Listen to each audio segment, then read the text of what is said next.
experience as a tin man. But we had equipment here that I knew how to use and was good at it. And so I started out in the weld shop.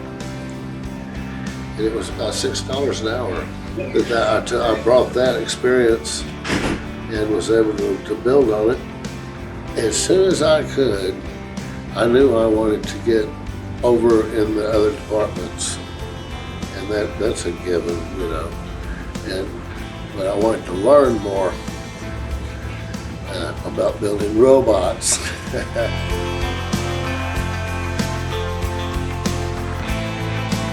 James Stone, you know, let him train me. He was my mentor. And I wanted to learn I picked his brain.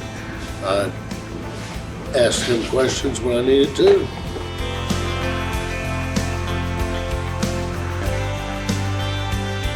Fallas was like a small family, and everybody looked out for each other.